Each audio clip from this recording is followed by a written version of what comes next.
I mean, cultural sensitivities are always going to be an area of concern, especially when you may have social workers who aren't from that ethnic origin, and so they're walking into a family and they're dealing with the obstacles of that family, and they're being particular about, you know, sort of not treading on people's toes. And I think that really is an area of concern. And a family can be seen to be loving and caring towards somebody, but that doesn't mean they're not going to subject them to a forced marriage, because ultimately in some cases those drivers are so that that person can have a carer that was going to look after them, so it may be for them perceived as the right reason for them doing it. So it's about differentiating between somebody who loves their child and looks after them but perceives they're doing this for the right reason. So I think that definitely could be a barrier. But then there's always going to be those concerns around cultural sensitivity. It's Sandwell will say for us, it's got a high level of Asian people from various different sectors. So there will be that cultural sensitivity around there. So you can understand why people would be concerned.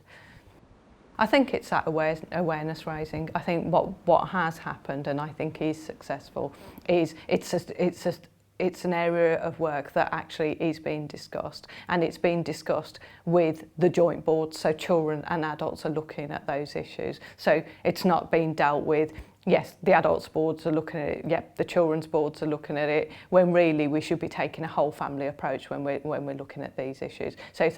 there's a concern around a younger child and you see an older child, and there might be areas of concern there that we all collectively know how to go and assess in those cases. So I think the awareness raising is definitely going to be one thing, information that's coming through, and I think, you know, national direction as well. We're giving it, you know, if forced marriages are going to become a law, then clearly that's going to have implications, and people need to stand up and understand what that actually means in practice and the implications of them being non-compliant with that. I think we haven't got information that we can give to people in an easy read booklet, and I understand that there is one easy read booklet to explain to people, but we need to have information that is appropriate for people to access, so it can tell them what does it mean by being married, what does it mean by getting into a sexual relationship, and it can explain that, or some video information, because I think all those sorts of materials are really useful to engage people so that they can make an informed decision, because I think the boards need to perhaps look at how they can,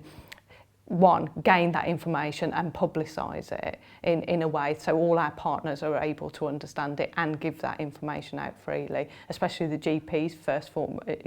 port of contact for a lot of people. So that material and that information is going to be absolutely imperative, but I think there needs to be a national directive in that so we can get some consistency of message, and it's not which local authority has got the resources or perceives they've got an area of concern in their area, they promote it and other people don't, and I think there needs to be investment into that.